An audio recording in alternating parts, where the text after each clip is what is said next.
सुप्रभात बच्चों।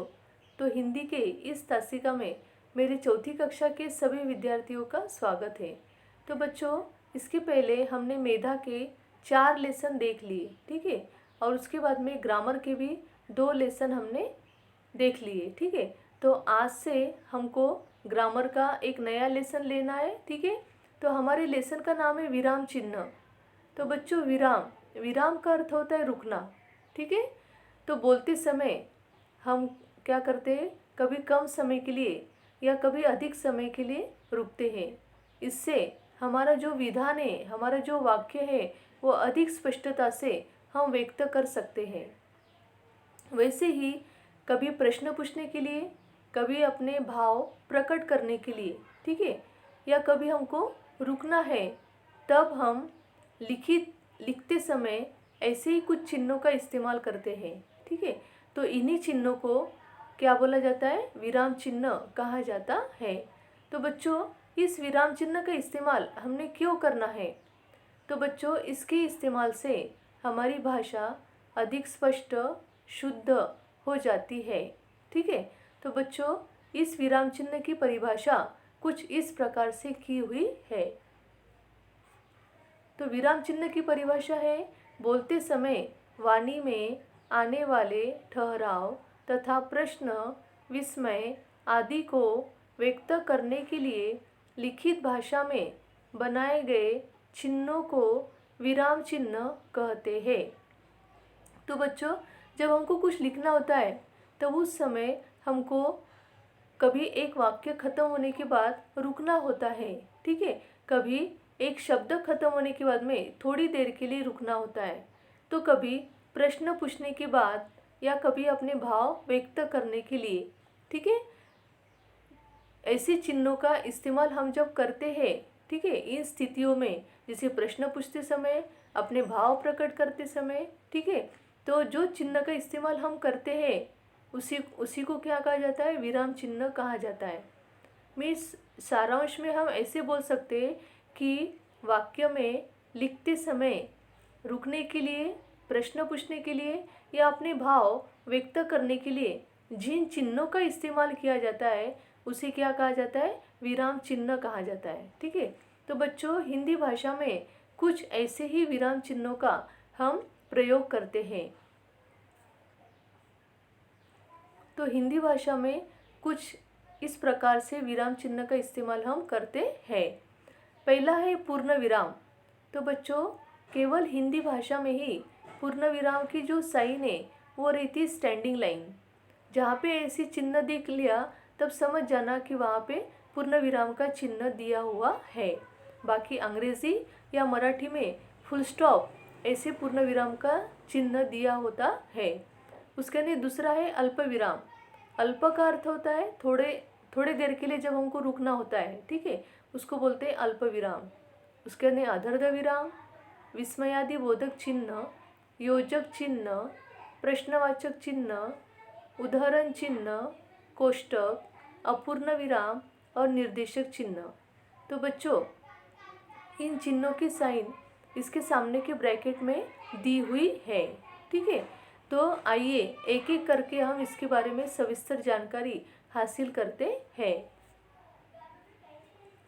पहला है पूर्ण विराम। तो बच्चों, हम पूर्ण विराम का इस्तेमाल कब करते हैं? यस, आप सभी को पता है, जब हमारा एक वाक्य समाप्त होता है तब हम इस चिन्ह का उपयोग करते हैं। सिर्फ इतना ध्यान में रखना है कि हिंदी में पूर्ण विराम मीन्स स्टैंडिंग लाइन ऐसे होता है। तो यहाँ पे एक एग्जाम्पल दिया हुआ है, राम पढ़ रहा है। तो यहाँ पे मेरा एक वाक्य खत्म हो गया है, ठीक है, इसीलिए मैंने मेरा वाक्य खत्म होने के बाद क्या किया है, पूर्ण विराम मीन्स स्टैंडिंग लाइन दी हुई है। नंबर 2 है अल्प विराम। अब बच्चों, अल्प विराम मीन्स क्या, थोड़ी देर के लिए रुकना। तो वाक्य में आए एक समान पदों में अलगाव दिखाने के लिए, मीन्स एक समान पद मीन्स जैसे एक आध बार बच्चों के नाम, एक आध बार पुरुषों के नाम, है ना, मीन्स सॉरी एक व्यक्तियों के नाम, कभी पक्षियों के नाम, कभी पशुओं के नाम या कभी वस्तुओं के नाम, ठीक है।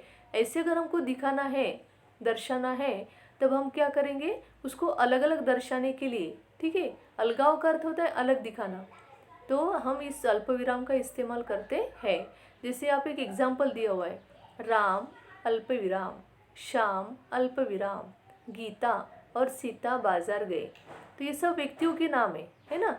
तो उसके बाद हमको थोड़ी थोड़ी देर के लिए रुकना होगा, ठीक है। तो उसी को दर्शाने के लिए हमने क्या किया है, अल्पविराम का इस्तेमाल किया है। अंग्रेजी में इसको कॉमा बोलते हैं, ठीक है। उसके बाद है अदर्ध विराम, ठीक है।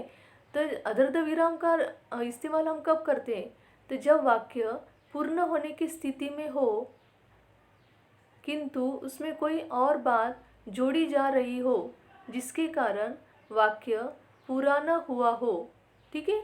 मीन्स वाक्य जब पूरे होने की स्थिति में है पर पूरा नहीं हुआ है, तो उस वाक्य को पूरा करने के लिए उसमें और अधिक जानकारी ऐड करना है ना।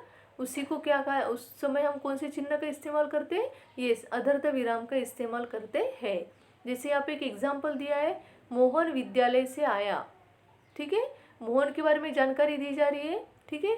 तो उसने कौन सी क्रियाएं की है, ठीक है, वो दर्शाने के लिए अदर्ध विराम का इस्तेमाल किया जा रहा है।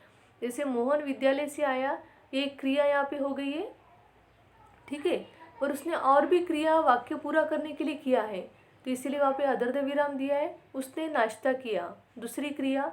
फिर अदर्ध विराम, कपड़े बदले और खेलने चला गया, ठीक है। तो इस प्रकार से वाक्य पूरा होने की स्थिति में जब हो पर उस समय हमको उसमें और अधिक वाक्य जोड़ना होता है, तब हम अदर्ध विराम का इस्तेमाल करते हैं। उसके अंदर हम चलते विस्मयादि बोधक चिन्ह, ये भी आप सबको पता है, ठीक है। जब हमको आश्चर्य, घृणा, हर्ष या विस्मय ऐसे भाव अगर प्रकट करना हो, तब हम क्या करते हैं, ऐसे विराम चिन्ह का इस्तेमाल करते हैं। जैसे आप एक एग्जाम्पल दिया है, अरे विस्मयादि बोधक चिन्ह, तुम आ गए, है ना। तो यहाँ पे एक भाव प्रकट किया गया है। तो बच्चों यहाँ पे मैं आपको एक बात और अधिक तरीके से बताना चाहती हूँ कि विस्मयादि बोधक चिन्ह ये न ही बीच में न ही आखिरी में लगाया जाता है। तो ये कहाँ लगाया जाता है, ये वाक्य में विस्मयादि बोधक शब्द के बाद में लगाया जाता है। अब बच्चों आप मुझे पूछोगे कि विस्मयादि बोधक शब्द क्या है, तो बच्चों विस्मयादि बोधक शब्द मीन्स जैसे अरे, अरे रे, वाह, वाह वाह, शाबाश, है ना। ऐसे कुछ विस्मयादि बोधक शब्द रहते हैं, ठीक है, जो हम हमारे भाव प्रकट करने के लिए इस्तेमाल करते हैं, ठीक है। उन्हीं शब्दों के बाद में ये चिन्ह लगाया जाता है, ठीक है। ये बात आपको ध्यान में रखना है। उसके अंदर हम आगे बढ़ते हैं, योजक चिन्ह। तो बच्चों योजक चिन्ह का इस्तेमाल किया जाता है दो शब्दों को जोड़ने के लिए, ठीक है। फिर वो विलोम शब्द भी रहते हैं या कभी सेम शब्द भी रहते हैं, सरीके एक जैसे। जैसे यहाँ पे दिया है राजा रंग, ये विलोम शब्द है, ठीक है। तो कभी कभी हम क्या करते हैं, विलोम शब्द की साइन वैसे दूसरी रहती है ना, बट यहाँ पे ये साइन का भी इस्तेमाल हम कभी कभी करते हैं, ठीक है। जैसे राजा रंग, अमीर गरीब, धीरे धीरे, ठीक है। उसके बाद है प्रश्नवाचक चिन्ह, ये भी आप सभी को पता है। जब हम किसी से प्रश्न पूछते हैं, ठीक है, या लिखते समय जब प्रश्न लिखा जाता है, उसके बाद में आखिरी में ये अंत में लगाया जाता है। अंत में मीन्स क्या, आखिरी में, ठीक है, प्रश्न पूछने के बाद। जैसे आपका नाम क्या है, यहाँ पे प्रश्न पूछा गया है, इसीलिए यहाँ पे इस चिन्ह का, प्रश्नवाचक चिन्ह का इस्तेमाल किया गया है। उसके बाद में उदाहरण चिन्ह। तो बच्चों ये उदाहरण चिन्ह दो प्रकार के रहते हैं, ठीक है। इकहरा उदाहरण चिन्ह मीन्स सिंगल इन्वर्टेड कॉमा, जिसको हम इंग्लिश में बोलते हैं।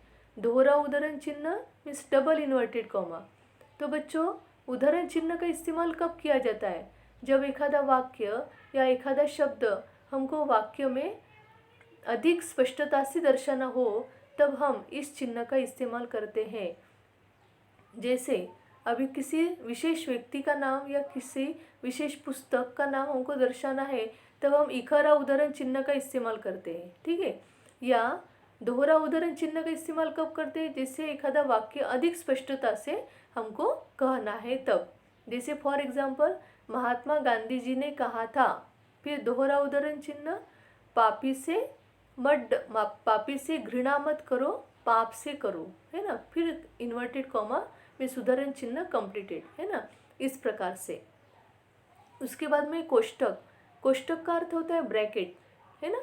तो ब्रैकेट का इस्तेमाल हम कब करते हैं, जब किसी शब्द के अर्थ को स्पष्ट करने के लिए इस चिन्ह का प्रयोग किया जाता है। जैसे सुरसरी, ब्रैकेट में क्या दिया है, गंगा, अत्यंत पवित्र नदी है।